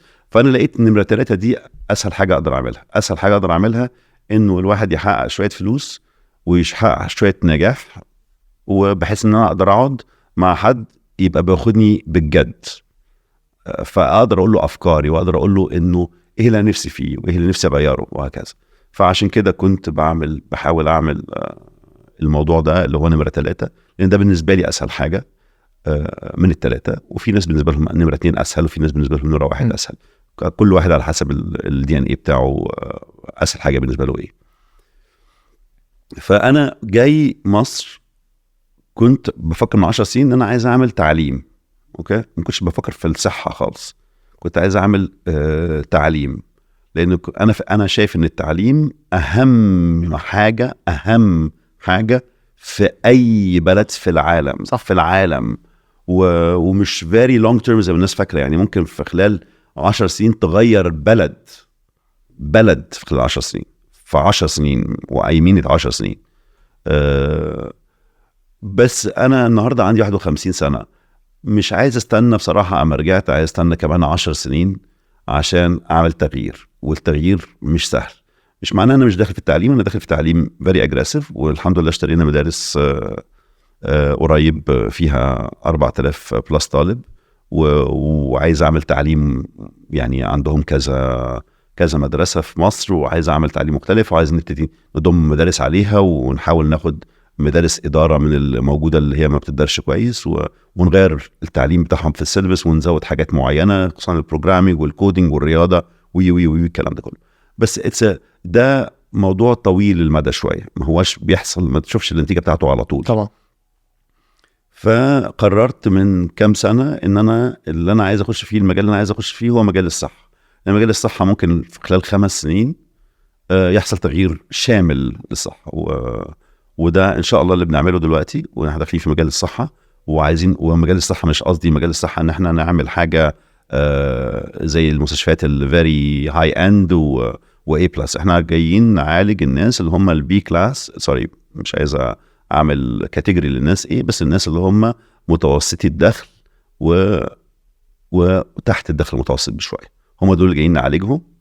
وجايين نعالجهم ان شاء الله، نعمل لهم سيستم محترم يتعالجوا معالجه محترمه. مش عايز ان المستشفى ولا البولي كلينكس ولا اي حاجه ولا العياده تبقى رخام لا، ارضيه ايبوكسي بالمواصفات العالميه بتاعه الصحه، ان انا الراجل يتعامل معامله كويسه جدا جدا جدا جدا جدا. الدكتورز ار سيف دكتورز، مش احسن دكاتره في العالم بس سيف دكتورز، لانه سيف ميديسن از فيري امبورتنت. ويبقى في artificial intelligence كتير جدا، ويبقى في preventive وبرايمري كير، ان انا ما استناش العيان يعيا او الراجل يعيا عشان اعالجه، لا انا ابريفنت العلاج بتاعه اللي هو بيكلف الدوله مليارات المليارات، وابريفنت وان انا احميه ان هو ما يروحش للعلاج. وده موجود في العالم اوريدي، وانا شفت كذا اكزامبل في العالم وسافرت كذا حته السنه ونص اللي فاتوا عشان اشوف موديلز كتيره، ورسينا على موديل معين عملنا مع افيليشن، وفي موديل تاني بنعمل مع افيليشن عشان نقدر مش هتصدق الرقم، انه الرقم انت ممكن توفر علاج 75% من الناس. الناس بتقول احنا في سراير ناقصه في مصر، الكلام ده انا شايفه، وانا طبعا مش طبيب ولا دكتور ولا حاجه، بس انا كمان ما كنتش قبطان في الشغلانه بتاعتي، والحمد لله يعني كنا بنعمل حاجات كويسه، او الشباب كانوا بيعملوا حاجات كويسه. شايف انه ممكن عالميا ممكن توفر 75% من التكلفه ب5% من السعر. اشرحها لي دي بس. يعني ما تستناش الراجل يعيا عشان تروح تبعته انتنسيف كير، ما تستناش الراجل يجي له سكر عشان تروح تعالجه من السكر، ده بيكلف الدوله فلوس قد كده. انت بتعمل ميجرمنت وبتشوف الراجل ده، اول راجل كمل 40 سنه، الست دي كملت 45 سنه، ففي حاجات معينه لازم تعمل تشيك اب عليها. انا بعمل لها تشيك اب ده ببلاش، فانا ادخله جوه منظومه الانشورنس وادخله جوه منظومه التامين بحيث ان هو ما يحتاجش يروح كده. والكلام ده مش لازم بارقام كبيره، الناس بتكسب المارجنز بتاعتها مهوله، حاجه يعني بصراحه انا بشوف حاجه مش كويسه خالص في مجال الصحه في مصر، انه المكاسب المارجنز كبيره جدا. فاحنا عايزين نعملها ماس نتارجت ان شاء الله، املي في خلال 5 سنين ماكسيمم 7 سنين ان احنا نعالج، ان يبقى عندنا تحتينا 10 مليون واحد من مصر، مينيمم 10 مليون بني ادم في 5-7 سنين بنعالجهم وبنعملهم معامله محترمه جدا، وعندنا comprehensive data ليهم كلهم عشان نعمل analysis بارتفيشال intelligence. والحاجات دي موجوده، مش اختراع زر، اوريدي موجوده وشفناها في مودلز، عندنا افيليشن ان احنا نحميهم ان هم يروحوا للمستشفى. هم هيروحوا العياده ما يروحوش المستشفى. صلحني لو انا غلطان، يعني لو هي بشرح بسيط ان هو لو انا حاجه من الحاجات ان انت عشان تخلي الناس ما تروحش اصلا للمستشفى، ان هو عنده زيارات دوريه بيروح يعمل زي تحاليل معينه، let's say كل مثلا سنه ايا كان بقى المده ايه، فانت على طول مراقب كل المؤشرات بتاعته رايحه فين. فلو هو في حاجه ابتدت تحصل معينه ابتدت تزيد، let's say مثلا نسبه الانسولين عنده ابتدت تزيد، فانت اوريدي شغال معاه بتديله علاجات اللي هي تعتبر رخيصه، فانت عمرك ما بتوصله ان هو يحتاج بقى اوضه في مستشفى ورعايه مليون في المية. هي الفكره الاساسيه الوقايه من المرض اصلا، مليون في المية. يعني بلحقك قبل ما بتعيا، مليون في المية. فانا دلوقتي ده بيبقى تبع تحت زي انشورنس بوليسي او تامين، زي التامينات، زي تامين الصحه. فهروح مثلا ادفع رقم ممكن يبقى رمزي او مش رمزي، صح؟ بدفع رقم بشترك فيه اللي هو 1 من 10 مليون اللي انت بتتكلم عليهم، والرقم ده بيروح للمؤسسه بتاعتك اللي هي في العيادات والدكاتره وكده، بيبتدي يكلمني مثلا يقول لي انت كمان 3 شهور زي ما كريم قال هتيجي تعمل تيست للانسولين مثلا، عشان انا عارف ان انت شكلك كده رايح في حته هيجي لك سكر، صح؟ فهو لو تبع تحت التامين ده بيبقى انتوا بتحاولوا تخلوه يبقى فيه وقايه من المرض انه يخش فيه اصلا، فبدل ما يدفع $10,000 علاج يبقى دفع $10 اللي هي بتاعت التامين بتاعته. 100 مليون في المية اللي انت بتقوله. وده هيبقى خاص ولا ممكن يبقى تبع؟ هقول لك يعني مش عايز اخش طبعا. هو الموضوع مراحل.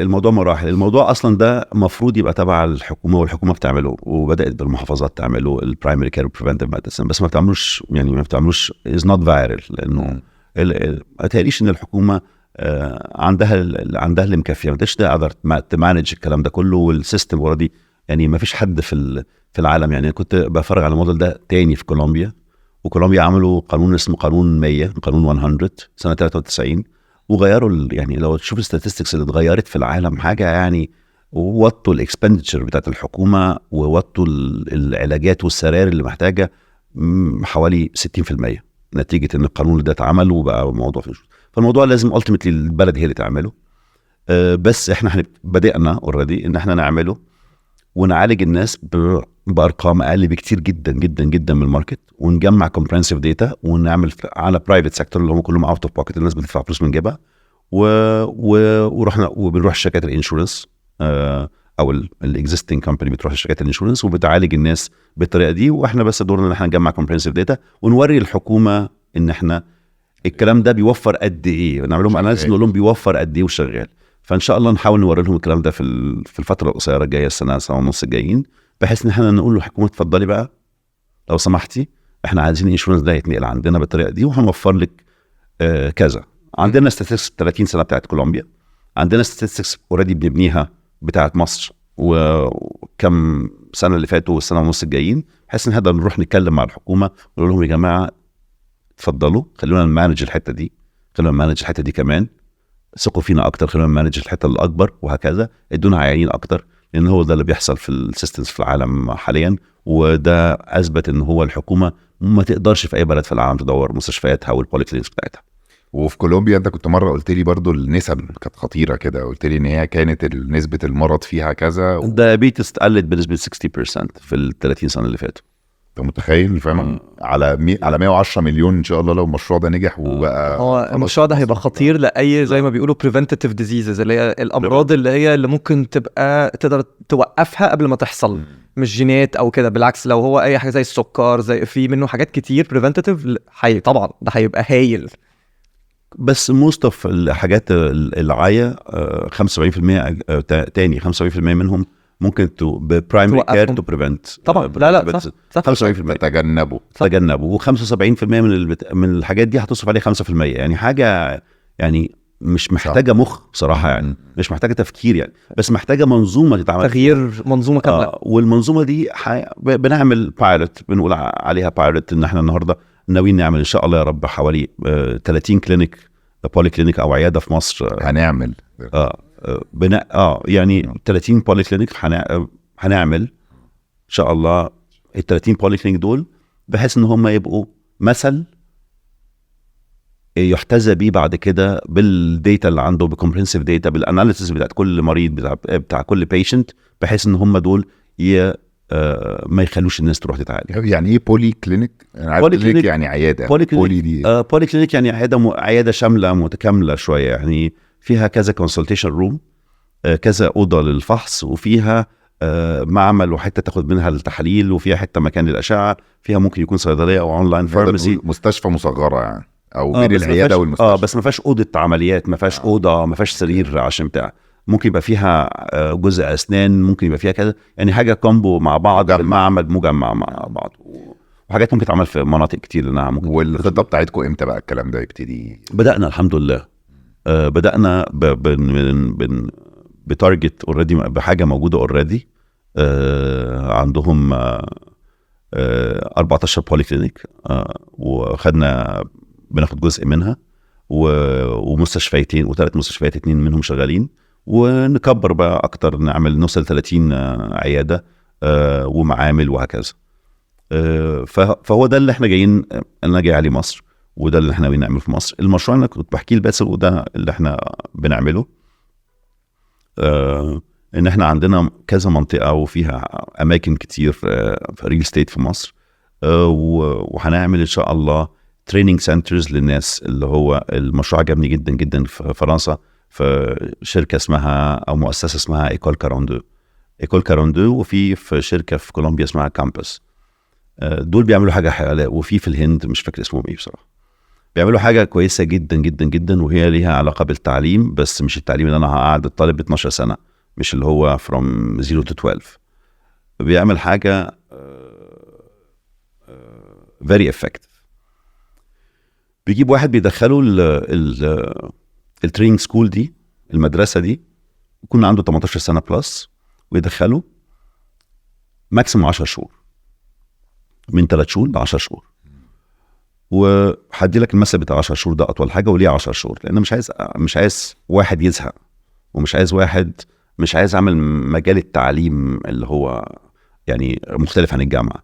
لا ده واحد عايز يخش يتعلم حاجه معينه ان سبيسيفيك، فبيخشوا يجيبوا ال10 شهور دول يجيبوا الناس، فالبدايه تبقى 200 400 واحد بييجوا يتعلموا مثلا كودينج.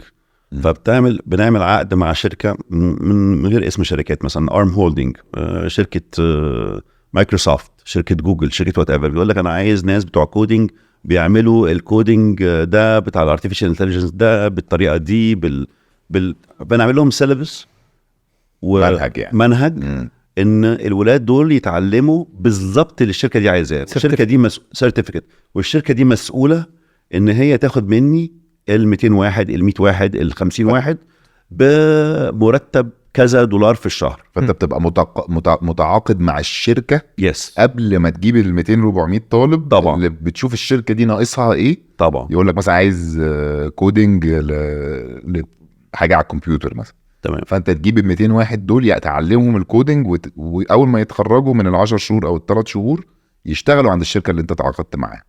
بالظبط كده.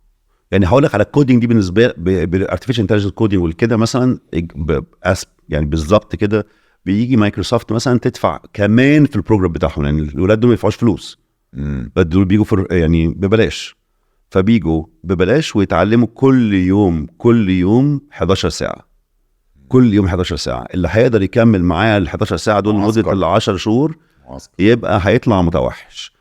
وكمان بجيب مايكروسوفت او جوجل او امازون او ولا مين الشركه، بأجر لهم مكان او بديهم مكان جوه السنتر، يعني هول كبير بديهم مكان جوه السنتر، الشركه نفسها اللي هتشغلهم بعد ما يتخرجوا. فكمان كل واحد فيهم كل اسبوع بيروح للشركه دي ياخد بروجكت منهم، البروجكت ده ياخد له 8 ساعات، يبقى السيستم بتاعته كل اسبوع او كل شهر او كل وات ايفر بيطلع برودكت او بيطلع حاجه بيتعامل فيها مع الشركه اسبوعيا او شهريا، يطلع لهم منتج، فبيبقى بيتمرن كمان فيها وعنده بتاع. طبعا التعليم ال11 ساعه ده في اليوم ليه؟ لانه 8 ساعات ده تكنيكال بروجرامينج وكودينج والكلام ده، وساعتين منهم انجليزي، لانه المشكله يعرف يتعامل مع، لانه في مشكله في الانجليزي، فلازم يكون بيتعلم انجليزي ويتعلم انجليزي. وساعه منهم سوفت سكيلز، ازاي يعمل عن برزنتيشن، ازاي يقدر يبريزنت نفسه، ازاي يقدر يلبس نفس اللبس بتاع الناس، ازاي يبقى ريحته مش يعني لازم يبقى ريحته كويسه وهايجين والكلام ده كله. فده اللي بيتعلمه كل يوم بيتعلمه، وبيعمل سيس كل اسبوع او كل شهر على حسب البروجرام بتاعه. طبعا ده الكلام ده اطول مده 10 شهور عشان نشوف النتيجه بتاعتها على طول. وبعد كده بياخد له مثلا يقعد له في البيت وياخد كذا دولار، كذا $100، ويبقى ممكن ما يسافرش ولا يروح اي حته خالص، يبقى قاعد في بيته. هنجيب له كمبيوتر احدث حاجه، هيدينا فلوس الكمبيوتر دي بتاعتنا على مثلا سنه سنتين على حسب هو كان افورد من مرتبه قد ايه، وهو قاعد في بيته حابب يجيب عائد لعيلته بالدولار وهو قاعد في بيته. فحبيت جدا جدا جدا البروجرام ده، وهو ده اللي احنا هنعمله ان شاء الله. واو.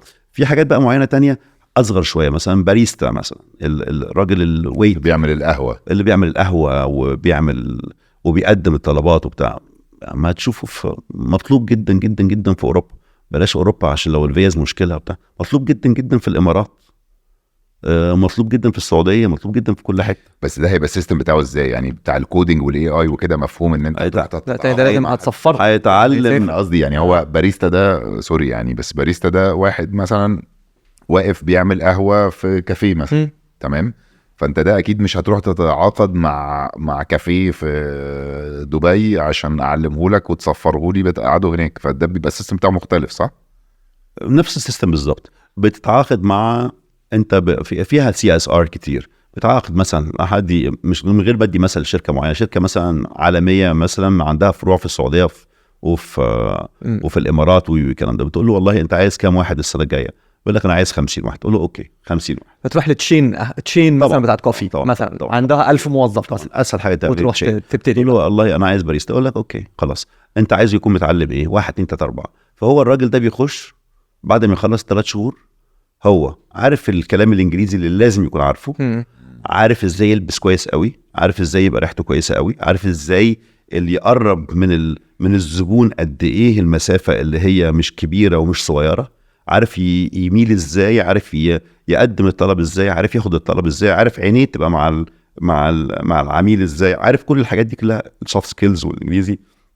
يفهم في نوع القهوه ايه الفرق بين انواع القهوه المختلفه، ايه الفرق بين انواع الشاي المختلفه، ايه الفرق بين انواع العصير المختلفه، ايه الهايجين بتاعه يبقى عامل ازاي، بتاعه الاكل، ويقدم الاكل ويقدم معاه حاجات اكل ازاي. فيري بيسك، بس فيري بيسك، وهتتخض بس مهم جدا. ان الناس مش عارفاها. وتعلموا كمان القوانين بتاعه البلد اللي هو هيبقى طالعها، مثلا هم عشان التعامل مع الاكل بيتعامل مع ازاي، فهو بيبقى ليهم زي رولز معينه، فهو لازم يبقى حافظها قبل ما يطلع، فبيبقى كانه سيرتيفايد للبلد دي كده ولا كده. يطلع من عندنا سيرتيفايد زي ما بتقول انت، بتقول كلام 100% كوريكت. وكمان ممكن نعلمه الحاجات بتاعه البلد والقوانين بتاعه البلد والرولز والكلام ده كله، بحيث ان هو يبقى طالع ده خريج المدرسه دي بالظبط. يعني اللي بيخرج من المدرسه دي بيتعذب شويه 3 شهور ل 4 شهور ل 10 شهور، بس بيخرج بيلاقي الشغلانه على طول. نفعقد له قبليها ان هو يبقى احنا ملتزمين ان احنا نورد الناس بالكواليفيكيشن دي بالظبط. يعني انا جزء من، انا كنت حتى بحكي لك القصه دي بره، ان انا جزء من اللي انا بعمله برضو، ان انا بس على سكيل طبعا اصغر من كده بكتير، ان انا بجيب حاجات، بعلم ناس هنا حاجات، واجيب كلاينتس من بره، وابتدي ان هم يبقوا بيشتغلوا الكلاينتس دي من هنا. وحاجه من الحاجات اللي انا بحاول دايما اشرحها للناس اللي انا معينهم هنا، الناس هناك الكونسيومر اللي هناك بيفكر ازاي، وايه الحاجات اللي هو بالنسبه له حلوه او وحشه، بعلمهم الثقافه. فبحيث ان هم لما بيجوا يتكلموا، عشان انا عشت كمان هناك ولفلفت كتير، فبقيت اقول لهم يا جماعه مثلا ان الراجل ده وانت بتتكلم معاه جنسيته كذا، لازم تتعامل معاه بالطريقه دي، والناس دي لما بيقولوا مثلا اكس هو بيبقى قصده كده. فلما بقيت بقول لهم الحاجات دي، بقيت حتى لما يجوا يتعاملوا مع الناس بره بتتخض ان هو يجي فجاه يقول لهم ده احنا عندنا في الكالتشر بنعمل كذا كذا كذا، الاقيهم تك ده هو بيرد عليه على طول. دي الحته دي دايما بلاقي اكتشفت الناس بتقدرها قوي، والناس في مصر بتتعلمها بسرعه قوي. فزي ما كنا بنقول في الاول، حته ان هم حته الستريت سمارت، وان هو ازاي الناس هنا في مصر نوعا ما متعلمين ازاي يبقى عندهم ذكاء الشارع ده، ان هو يقدر يتعامل مع اي حد. فكمان لما تديله المفتاح بتاع كل ثقافه، بص بيطلع بقى شغل فظيع. بس بتفرق مع الناس بره قوي قوي بقى. اهم حاجه زي ما انت بتقول ان حتى هو اوريدي ستريت سمارت، تحط له حبه فاونديشن وتعليم، وتشوف البروجرام ده سواء شهرين 3 4 على حسب كل بروجرام 10 شهور، وتفرغ ناس يبقوا متعلمين، تبقى متاكد 100% او 90% ان انت مخرج واحد عارف كويس قوي الشغلانه دي.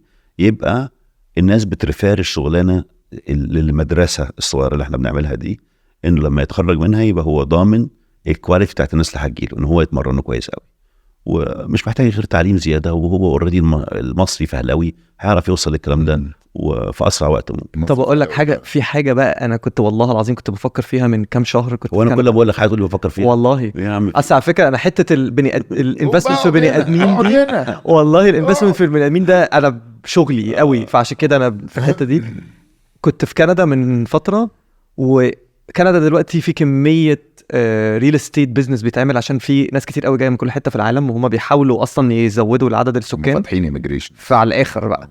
فكنت عمال ابص حواليا كميه الناس العمال اللي بتشتغل في الكونستراكشن هناك، بقيت عمال اقول احنا لو جه ناس من مصر متعلمين الكونستراكشن هنا، كميه الشغل اللي موجود في الحته دي مش طبيعي، مش طبيعي. ومصر اصلا فيها كميه ما بين بقى سباكه وكله كله كله. الحته دي لو عايز تسافر كندا بقى، ده الحته الجديده تعمل فيرتيكال اعملها بنا 1,000,000% على فكره اللي انت بتقوله صح 1,000,000%. انت لو تخيل لو الراجل اللي عامل ده بس المصري يبقى بس ما بيحطش السيجاره ورا ودنه، ويبقى بيلبس الخوذه بتاعته ويلبس السيفتي بوت، ويبقى عامل حسابه للسيفتي رولز. انا انت حابب السيفتي رولز دي، وقلت له انت مش هتتحرك عن السيفتي رولز دي، انت بس عشان تعلمه سيفتي رولز بس، خلاص هو بقى احسن عامل في احسن مشروع. صح. لو انت متاكد ان هو عارف السيفتي رولز والهازب، وتديله الحاجات دي مش اختراع ذره يعني. لا هيلبسها طبعا، لو في دولار هيلبسها، وهتلاقيه هو اللي بيعلم. اديني بس قبل ما بقيه الجنسيات بس قبل ما يبقى في دولار عشان يطلع بره مصر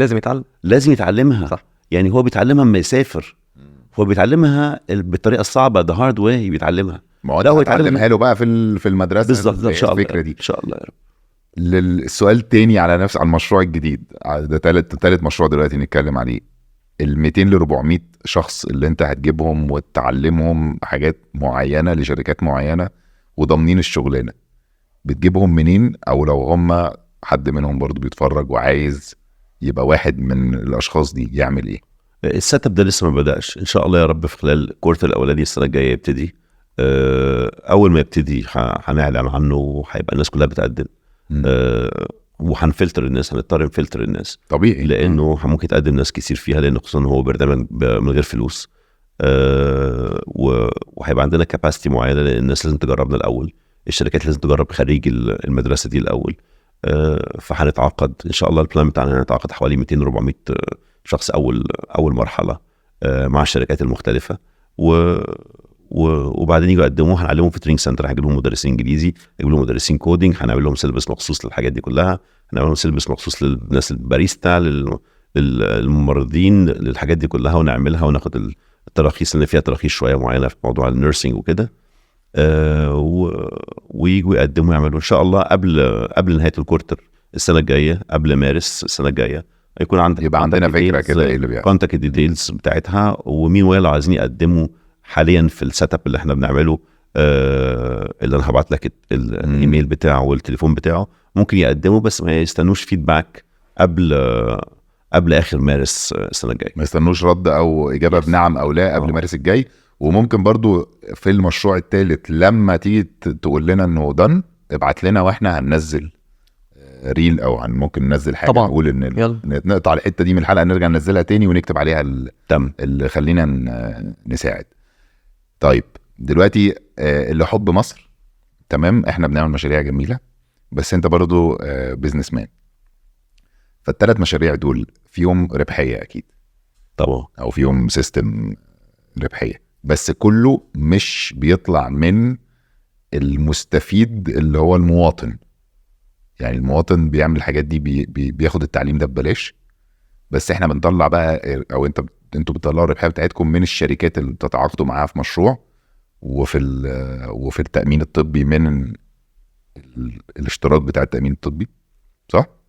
والمشروع الثالث اللي هم البيلرز بتوع التعليم نفس القسم من الشركات. بنسبه كبيره جدا اللي انت بتقوله ده مظبوط. اول حاجه بالنسبه للصحه، ده هيبقى في ربح قليل. البلان بتاعنا يبقى فيه ربح قليل عشان تبقى سستينبل، تبقى فيها استمراريه، مش موضوع عشان احنا ربح عشان مجرد ربح عشان تكبر وتستمر، مش ربح عشان نوزع ديفيدنس. او عن نفسي بتكلم على ماي شير، انه انا ما عنديش 100% من الشركه في المستشفيات، لكن اي حاجه هتجيلي انا من الربح للموضوع الاسف للصحه، مش هستعملها لشخصي، هضخها في العجله عشان تكبر الموضوع وعشان يكمل فيه استمراريه. لان انا مش من الناس يعني بقول لك كلها هي مدارس، يعني في الدي ان اي بتاعي مش بتاع تشاريتي، انا ما اقدرش اعمل تشاريتي. مثلا ايمن مثلا تشاريتي مكرس كل مجهوده للتشاريتي ومستشفى كلها ببلاش، هو شاطر في كده وربنا يا رب يكرمه، وهو شاطر في كده. انا مش شاطر في كده، ما بقدرش اجيب فند على طول. انا ممكن اكون كويس في موضوع ان انا اعمل حاجه ليها استمراريه وبزنس موديل في استمراريه ورخيص وافوردبل للناس كلها، بحيث ان هو يبقى فيه استمراريه وتكبر، وبدل ما يبقى عندنا 30 عياده يبقى عندنا 100 عياده، يبقى عندنا 10,000 سرير في مستشفيات وهكذا. فده الموديل الثاني بتاع اللي هو الحاجه اللي بنعملها عشان نعلم فيها 30 واحد خريجي جامعه و10 في المدارس وكده يبقوا عندهم انترنشيب. ده موديل بيخدم شركاتنا احنا، فالثلاثه شير هولدر فيه اللي انا واحد منهم، دول هيخدموا الشركات بتاعتنا، هيخدموا 30-40 شركه من الشركات بتوعنا موجوده، هم دايمان الشركات دي. فهنعلم الناس وفي نفس الوقت هيشتغلوا لكم، هيمانج الشركات، وهيبقى بنخرج ناس لينا يبقوا متوحشين في الشركات، فهيبقى يعني شويه انت هتجيب الفلوس من حته تانية، هنجيب الفلوس من حته ربحيه متبادله. في الحاجه الثالثه لا مفيش ربح خالص. الحاجه الثالثه اتس بيور CSR، ما فيهاش ربح خالص. يمكن يكون فيها فلوس ندفعها من جبنا شويه، على قد ما نقدر هندفع فلوس اقل، بس ما فيهاش ربحيه خالص. هي الموضوع ده بدون ربحيه، وهيبقى موضوع عشان الشباب نقدر نجيب لهم فرص شغل، يدخلوا دخل بالدولار، هيفيدهم وهيفيد عائلتهم وهيفيد بلدهم وهيفيد عيالهم انهم يعلموهم احسن، هيبقوا مؤمنين بالتعليم اكتر، وهكذا وهكذا. طبعا. تسلم ايدك يا شديد المعلمين. لحظة اوعوا تكونوا فاكرين ان الحلقة كده خلصت. ده كان الجزء الاول، وكمان كام يوم هننزل لكم الجزء التاني.